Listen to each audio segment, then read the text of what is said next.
Hello everyone, Soumi's লাইফস্টাইলের আরও একটি নতুন ব্লগে তোমাদের জানাই অনেক অনেক স্বাগত। তোমরা সবাই কেমন আছো? আশা করছি ভালো আছো, আমিও ভালো আছি। আজ হচ্ছে রবিবার আর এখন বাজছে সকাল 7টা। আগের দিনের ব্লগে তোমরা জানো যে রাত্রিবেলায় আমার শরীরটা একটু খারাপ ছিল বলে আর কি সকালবেলায় ঘুম থেকে উঠতে উঠতে আমার অনেকটাই দেরি হয়ে গেছে। তার জন্যই আজকে 7টা থেকে আমার ভিডিওটা আমি শুরু করছি। আসলে আমি ঘুম থেকে উঠেছি 7টার সময়। তো চলো ব্লগটা শুরু করি। তো এই দেখো, এখানে আমি সকালে কাজকর্ম বলতে মায়ে মোটামুটি সব কিছুই করেছে। আর এখানে আমি বাসনগুলো শুধু ধুয়ে নিয়ে এসেছি। এখানে চা খাওয়ার বাসন আছে আর আগের দিনের রাত্রের বাসন আছে। তারপর এখানে চলে এলাম জলখাবারটা বানাতে। আজকে হবে আলুর তরকারি। আর আজ যেহেতু ইতুলক্ষ্মী পুজো, তার জন্য আমাদের বাড়িতে নিরামিষ খাওয়া হয়। মানে পেঁয়াজ রসুন মাছ মাংস ডিম কিছু খাওয়া হবে না, তো নর্মাল নিরামিষ খাওয়া হবে আর একবেলা ভাত খাওয়া হবে। আর এখন বাইরে পেঁয়াজ বিক্রি করতে এসছে, তো চলো কিনে নিয়ে আসা। এই যে অনেকদিন পরে আবার পেঁয়াজ টেঁয়াজ কেনা হলো। তো এখানে 3 কেজি পেঁয়াজ আছে। ওই মোটামুটি খুব একটা ভালো নয়। তো আমাদের গ্রামে বিক্রি করতে আসে, তখন একবারে অনেকটা কিনে নেওয়া হয়। আগে তো 6 কেজি 7 কেজি করে কিনতাম। তো এবারে পেঁয়াজটা অতটা ভালো ছিল না বলেই এরকম, দেখো না, এরকম অত বেশি ভালো নয়। তো তার জন্যই আর কি 3 কেজি নেওয়া হলো। তো আজকে আমার আগে মা স্নান করেছে, তো আমার স্নান করতে করতে একটু দেরি হয়ে গেছে। কাজকর্ম সারতে ঘরটর মুছলাম, তারপর একটু জামা কাপড় ছিল সেগুলো কাচাকুচি করলাম, তার জন্য একটু দেরি হয়ে গেল। আর মা এখানে ভাতের হাঁড়িটা বসিয়ে দিয়েছে। আর যেহেতু জানো যে গ্যাসের একটু প্রবলেম চলছে, তার জন্যই আমরা আর কি ডিসিশন নিয়েছি যে এখন কিছুদিন আমরা এভাবে উনুনেই রান্না করব। তো বাবু ওখান থেকে পাতাগুলো এনে এনে ওর ঠাম্মাকে দিচ্ছে। তো মা বলছে যে ওখানে হাত দিস না, এক্ষুনি যদি পাতার মধ্যে সারা রাত পড়ে আছে, এক্ষুনি যদি কিছু বিষাক্ত জিনিস থাকে তাহলে কামড়ে দেবে বাবা, এদিকে এসো। তার জন্য আর কি টেনে নিয়ে এলো। তবু ও কি কথা শোনে দেখবে। আর একটা নেক্সট ভিডিওটাতে নেক্সট পার্টটাতে দেখতে পাবে যে কেমন করে ঘাড়ে করে সব কিছু নিয়ে আসছে। ওই দেখো, ও কথা বললে কোনোদিনও কথা শোনে না, এত বদমাইশ না, মানে কি বলবো। যতই বারণ করছি যে নিয়ে এসো না নিয়ে এসো না, এক্ষুনি হাতে হাতে ঢুকে যাবে, কি লেগে যাবে না কিসে কামড়ে দেবে, তবু কথা শোনে না। তো এখানে মায়ের হাত থেকে আমি নিয়েছি আর কি হাতা খুন্তি, যে আমার তো এবার স্নান টান হয়ে গেছে, কাজকর্ম হয়ে গেছে, তাহলে এবার আমাকে দাও, আমি করে নিচ্ছি। তো আজকে হবে টমেটো আলু পোস্ত। আর ওইদিকে আমি প্রেশার কুকারে গ্যাসের ডালটা বসিয়ে দিয়েছিলাম, সেটা আমি ওখানেই করে এসেছি। তারপর আমি ওই কড়াইটা নিয়ে চলে এসেছি, এখানে দিয়ে এসে করছি।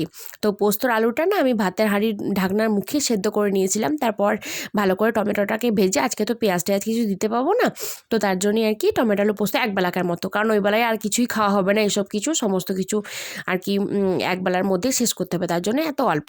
তো জলটা দিয়ে দিলাম। মা ওইদিকে পোস্তটা বেটিয়ে রেখেছিল, সব কিছু রেডি করে রেখেছে। আর মা দেখো এখানে জালটা ধরিয়ে দিচ্ছে। তো আমি তো এসব কিছু করতে জানি না, তো মা আমাকে হেল্প করছে। আজকে মা, আমি যতক্ষণ রান্না করছি মা কিন্তু আমার সাথে থেকেছে, কারণ মা চলে গেলে আমার মনে হচ্ছে বাবা জালটা হয়তো নিভে যাবে, হয়তো আঘাতে ধুমো হবে, মানে এরকম মনে হচ্ছে আর কি।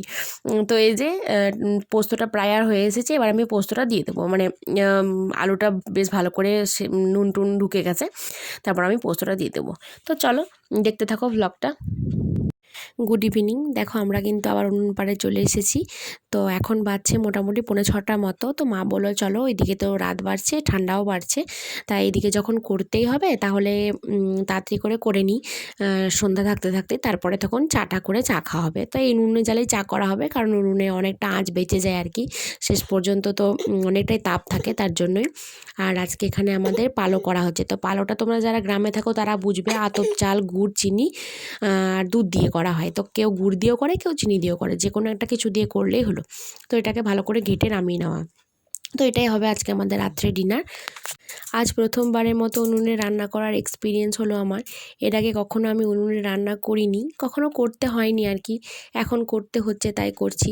তো আমার কেন জানি না মনে হয় যে এই যে সংসারের সমস্ত কাজকর্ম শুধুমাত্র মেয়েদের ক্ষেত্রেই শিখতে হয়, বা মেয়েদেরকে অন্যের বাড়িতে গিয়ে মানিয়ে নিতে হয়, গুছিয়ে নিতে হয়, সব কিছু শিখতে হয়, অনেক কিছু সহ্য করতে হয় প্রত্যেককে। আমি বলছি না যে শুধু আমাকে, এই পৃথিবীতে প্রত্যেকটা মেয়েকে আমাদের মারা করে এসেছে, আমাদের শাশুড়ি মারা করে এসেছে, তার শাশুড়ি মারা করে এসেছে, তাদেরও শাশুড়ি ছিল, তাদের ক্ষেত্রেও তাই হয়েছে। তো প্রত্যেকটা মেয়েকে কিন্তু তার বাবার বাড়িতে একরকম করে সে মানুষ হয়, বড় হয়, যত্ন পায়, কিন্তু তার শ্বশুরবাড়িতে সে একরকমভাবে আর কি থাকে। তো যেটা যেমন, যখন যার জীবনে যেমন পরিস্থিতি আসবে তখন কিন্তু তাদেরকে তেমনভাবেই মানিয়ে নিতে হবে, এটাই জীবন। আর এটা কেবলমাত্র এই ক্ষমতা ভগবান কেবল মেয়েদের মধ্যেই দিয়েছে, যে সত্যি মেয়েরা একদম স্বচ্ছ জলের মতো, যেই পাত্রে রাখবে সেই পাত্রের আকারই ধারণ করবে। যদি বাটিতে রাখে বাটিতে, যদি গ্লাসে রাখে গ্লাসে, যদি কাপে চামচে যেমনভাবে রাখবে মেয়েরা কিন্তু তেমনভাবেই থাকতে পারে। শুধু যদি সে সত্যি ভালোবাসাটুকু পায় তাহলে সে সব কিছু করতে পারে। কিন্তু কপাল ভাগ্য আমাদেরকে এমনভাবে এমন জায়গায় ধাক্কা খাওয়ায় না, মানে যেটা চাইবে সেটাই কিন্তু তুমি পাবে না, এটাই নিয়ম।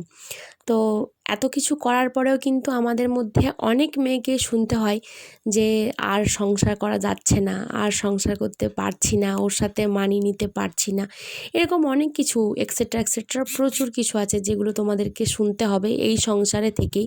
তুমি যাদের জন্য সম্পূর্ণ করবে, সব কিছু শিখবে, সমস্ত নিজের পুরনো সব কিছু ভুলে যাবে, নতুন করে আবার নিজের জীবনটাকে গড়ে নেবে, তাদের কাছ থেকেই তোমাকে এরকম ধরনের কথা শুনতে হবে। তো চলো, মনের অনেক কথাই বলে ফেললাম। তো আজকের ভিডিওটা আমি আর বড় করব না, এই পর্যন্তই রাখবো। যদি কিছু ভালো লেগে থাকে অবশ্যই একটা লাইক করে দিও, কমেন্টের মাধ্যমে জানিও কেমন লেগেছে, আর অবশ্যই নতুন হলে আমার চ্যানেলটা সাবস্ক্রাইব করে যেও। তাড়াতাড়ি নতুন একটা ভ্লগের সাথে, ততক্ষণ পর্যন্ত ভালো থেকো, সুস্থ থেকো, সাবধানে থেকো, টাটা বাই।